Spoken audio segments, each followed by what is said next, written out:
Bonjour à tous, aujourd'hui avant-match de Saint-Étienne-Rodez, plutôt de Rodez-Saint-Étienne pour cette 33e journée de Ligue 2. C'est tout simplement l'adversaire que l'on va le plus affronter cette saison. On l'a déjà affronté 2 fois, rappelez-vous, ça ne s'est pas très bien passé pour les Verts. Mais c'est loin, c'était au mois d'octobre, au mois de novembre, on avait perdu en Coupe de France, on s'était fait éliminer rapidement de cette coupe. On avait potentiellement cet objectif en tant que supporter stéphanois, aller un peu loin pour rencontrer des équipes de Ligue 1, mais ça n'a pas été le cas, éliminé sur le score de 4-3 au tir au but après un pauvre 0-0. Et ensuite, cette défaite en championnat sur le score de 2-0. Rappelez-vous, c'était vraiment la crise à Saint-Étienne. Les supporters qui ont quitté le stade, bref, c'était pas une belle période. Ça fait pas si longtemps que ça quand même, hein, on ne l'oublie pas. Il y a encore 3 mois, on était dans cette crise, on y pensait toujours. Là, enfin, on oublie. On dit jamais 203, mais on va quand même essayer d'aller s'imposer pour la 3e fois contre Rodez, parce que cette fois-ci, ce sera chez eux, ce ne sera pas chez nous.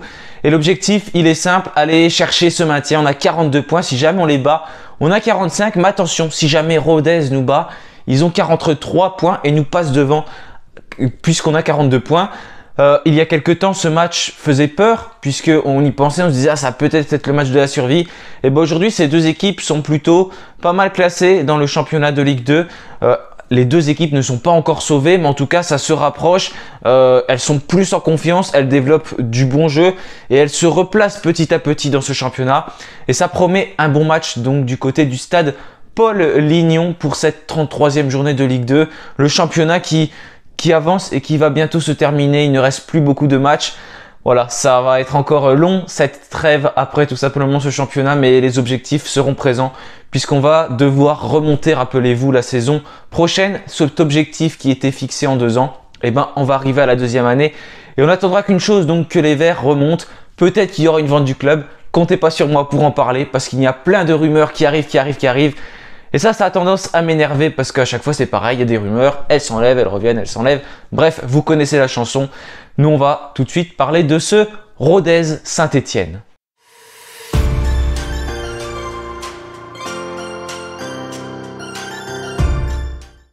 Avant le match, Laurent Batles a fait sa conférence de presse. Il a fait le point sur l'état de ses troupes, les joueurs absents.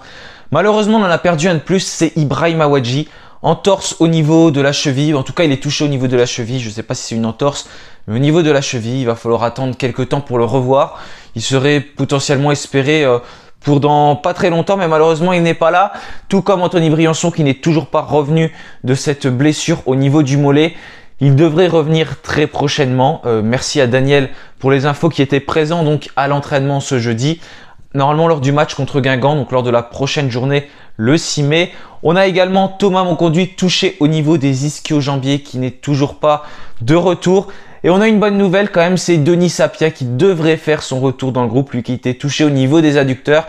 Et ça fait du bien parce que si on peut le remettre titulaire en défense, ça va nous permettre de souffler un peu et de retrouver une défense qui ressemblait plus à celle de d'habitude parce que le fait de l'avoir déstabilisé contre Metz, c'est quelque chose qui a fait du mal, surtout dans un gros match contre Metz qui est l'équipe la plus en forme maintenant, on peut le dire, de cette année 2023. Et sinon, bien sûr, il y a les absents traditionnels avec Gaëtan Charbonnier. D'ailleurs, on l'a vu reprendre la course, donc ça c'était super sur les photos de Saint-Étienne. Et il y a également Boubacar Fall, le gardien qui est touché au niveau du ménisque et qui donc devrait revenir également l'année prochaine. Voilà, malheureusement, il y a plein de joueurs qui ne sont pas là. Également Louis Mouton qui s'est blessé au niveau de la cheville et sa saison semble également terminée. C'est dommage, j'aurais bien aimé le revoir au milieu de terrain, mais on peut peut-être placer des espoirs sur lui pour la saison prochaine en cas de départ. Durant le mercato, au niveau des joueurs sous menace, on en a 5. Jean-Philippe Crasso, Mathieu Cafaro, Léo Petro, je rappelle qu'il est sous sursis jusqu'à la fin de la saison. Léo Petro après son carton rouge reçu contre le Havre. Lobry et Fomba. Et d'ailleurs, je viens de voir que le Messin Camara a pris 2 matchs de suspension après donc son carton rouge contre Saint-Étienne. Voilà, je trouve pas ça tout à fait normal parce que franchement, je pensais qu'en visionnant, ils allaient limite annuler le carton rouge comme ils avaient pu le faire pour Michael Nadé. Même si là, il y a eu bien sûr un geste, mais bon, c'était quand même très très léger, surtout parce que par rapport à ce qu'avait fait Mathieu Cafaro avant. Faut quand même l'avouer, parce que la faute pour moi est plus de Mathieu Cafaro qui le provoque avant, là 2 fois. Et ils lui ont mis 2 matchs de suspension. Donc bon, je trouve que la sanction, elle est vraiment très très dure pour le joueur de Metz sur ce coup-là. Donc Crasso, Cafaro, Petro, Lobry et Lamine Fomba au niveau des joueurs de Saint-Etienne qui sont donc sous menace. Cette équipe de Rodez, comme je vous l'ai dit, elle est pas mal en forme. C'est une équipe qui n'a pas lâché son dispositif depuis le début de la saison, 3-4-1-2 ou 3-5-2. Ça dépend des matchs, mais c'est un dispositif qui se ressemble beaucoup. En tout cas, les deux se ressemblent, tout dépend de l'organisation. C'est bien de savoir le dispositif, mais il faut savoir comment aussi c'est mis en place sur le terrain, vraiment au niveau du plan de jeu, ce qui est totalement différent par rapport à la composition de base. Donc cette équipe de Rodez, elle est presque derrière Saint-Etienne, 40 points, nous on en a 42. Et regardez, leur série, elle est quand même plutôt pas mal. Victoire contre Niort, victoire contre Caen, contre Amiens également. Défaite contre Dijon, les Dijonnais de Pascal Duprat qui s'étaient imposés pour leur premier match contre Quevilly. L'effet Duprat avait bien marché sur le premier match. Ensuite, on a Rodez qui a battu Laval et Rodez qui a également battu Annecy. Donc bien sûr, c'est plus des équipes qui jouent le maintien, ça. Mais en tout cas, c'est des victoires importantes pour Rodez qui leur a permis, comme vous le voyez au classement, de se replacer et tout simplement de prendre confiance alors qu'ils étaient assez mal partis pour eux.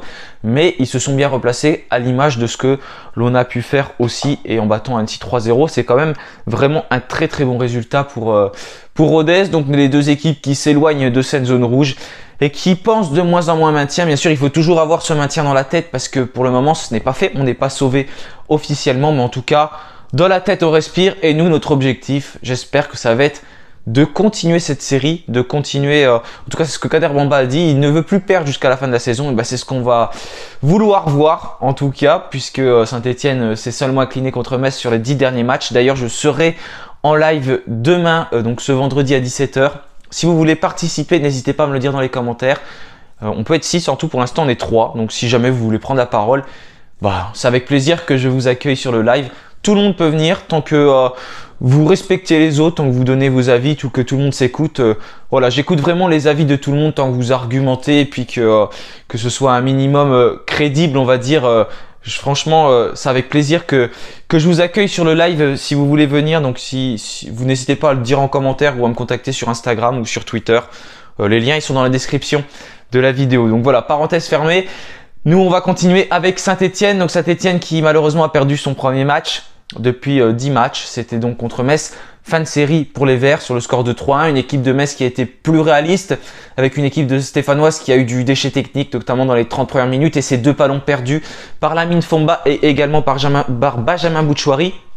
Un défaut qu'on voit régulièrement du côté de Saint-Etienne, même quand on l'a gagné, puisque on a toujours cette tendance à remonter en plein centre de notre surface de réparation jusqu'au milieu de terrain. Forcément, quand tu perds un ballon, tu le payes cash, surtout contre des équipes comme Metz qui sont très réalistes. Quand on perdait des ballons contre des autres équipes, on va dire que c'était plus négligeable parce que derrière, elles nous punissaient pas, mais contre Metz, c'est différent. En plus, là, la défense, elle était pas celle de d'habitude, donc on manquait de repères, ce qui a fait que Metz a pu bien négocier et puis malheureusement plier le match rapidement et ce qui a fait qu'on a couru après le score. Et puis quand tu es mené 3-0 derrière pour revenir, tu es vraiment dans une situation très délicate malgré le fait que les supporters stéphanois poussaient derrière. D'ailleurs, on va être jugé par rapport aux incidents qui sont survenus pendant le match. J'espère qu'on va pas prendre grand chose parce que j'ai eu que des versions des gens qui étaient dans les tribunes, mais ça n'a pas l'air de venir des Stéphanois quand même ce qui s'est passé. Il n'y a pas l'air d'avoir eu grand chose. Donc j'espère qu'en tout cas qu'il ne va pas y avoir d'une tribune qui va être fermée. Déjà, je vous rassure, les 3 points ne vont pas tomber puisque il fallait que ce soit les mêmes faits que ce qui s'est passé contre Auxerre. En tout cas, que ça ressemble. C'était complètement différent. Et puis voilà, ça peut être que la fermeture potentielle de la tribune du COP Nord. Mais bon, le club a pris les devants et a mis en vente toutes les places jusqu'à la fin de la saison. Et le COP Nord est complet. Voilà pour les derniers matchs de la saison. Donc on va essayer de reprendre cette série, de la rentamer et pourquoi pas essayer, comme ils aiment bien le dire en conférence de presse, un mot que je déteste, puisqu'ils sont tout le temps en train de dire on va essayer de faire, que ce soit Bamba, Batles ou n'importe quel joueur qui passe en conférence de presse. Non, on va faire. Voilà, il faut arrêter de mettre ce mot essayer, on va faire. Voilà, on doit, c'est quelque chose que l'on veut faire, donc on ne dit pas on va essayer. Et là, du coup, on va pas essayer, on va être invaincu jusqu'à la fin de la saison. C'est quelque chose que Saint-Etienne doit faire et doit vraiment avoir pour objectif pour terminer le plus haut possible dans ce championnat de Ligue 2. Je vous ai mis ma composition pour ce match. Donc pareil, Laurent Batles est passé en conférence de presse, donc ça me permet de mettre quelque chose qui est à peu près crédible. Il peut y avoir peut-être des absents potentiels, des joueurs qu'on ne sait pas s'ils pouvaient jouer et qui peut-être ne peuvent pas jouer, comme Denis Sapia, je ne sais pas. Mais en tout cas, vous voyez, ma composition elle change pas beaucoup, hein. On va rester dans un système en 3-5-2. Batles a dit qu'il ne voudrait pas changer, également en conférence de presse, avec Gauthier Larsonneur au cage. En défense, du coup, Léo Petro aligné avec Seydou Sow et également Denis Sapia. La sortie de Jimmy Giraudon, donc de ce 11 stéphanois. Malheureusement, il n'a pas vraiment su saisir sa chance, même si son match n'a pas été pire que les autres. C'est qu'on a tous tendance, je pense, à regarder Jimmy Giraudon, ce qu'il fait de mauvais, parce que dans notre tête, voilà, on a vu tellement d'erreurs de sa part qu'on ne voit que le mauvais, alors qu'il a fait aussi des choses bien quand même pendant le match. Il n'y a pas que du mauvais, mais on retient souvent le mauvais. Malheureusement, quand on est concentré sur un joueur, on ne voit pas tout ce qui est bien autour, même si son match dans l'ensemble n'a pas été incroyable, hein. Je suis d'accord avec ceux qui pensent ça, mais il y a quand même eu aussi de bonnes choses. Mais bon, quand même, je fais sortir de ce 11 pour remettre Denis Sapia et Seydou Sow. Lamine Fomba, Boutchouari et Lobry au milieu, et ça ne change pas après. Nkunku à gauche, également Mathieu Cafaro à droite. Et devant, par contre, ça change un peu aussi parce que Jean-Philippe Crasso serait aligné pour moi avec Kader Bamba. Voilà, je ne vois pas qui forcément mettre d'autres. Peut-être que Yanis Léry va être dans le groupe. En tout cas, on l'attend tous, celui qui revient de blessure et qui est très bon avec la réserve. Donc, on attend de voir ce jeune qui est omnibulé par le but maintenant, mais en tout cas ça peut être sympa de le voir dans le groupe, de le voir rentrer en cours de match. J'espère que ça va être le cas. Et Kader Bamba était présent en conférence de presse, et généralement quand un joueur est en conférence de presse, il est titulaire. Donc on va voir ce qui va se passer, mais je vois bien Kader Bamba titularisé en l'absence d'Ibrahima Wadji. Voilà, moi j'ai terminé pour cet avant-match. On se retrouve demain à 17 h pour le live, donc le deuxième live en 2 semaines. Voilà, ça me fait plaisir de vous retrouver une nouvelle fois pour parler des Verts avec 3 sujets au programme. On va parler donc de cette première défaite en 10 matchs, quels enseignements en tirer. Bien sûr, on ne remet pas tout en cause. On va parler ensuite de l'avant-match entre Saint-Etienne et Rodez. Ça, ce sera le dernier sujet. Et le deuxième sujet, si je m'en mêle dans des sujets, ça va pas.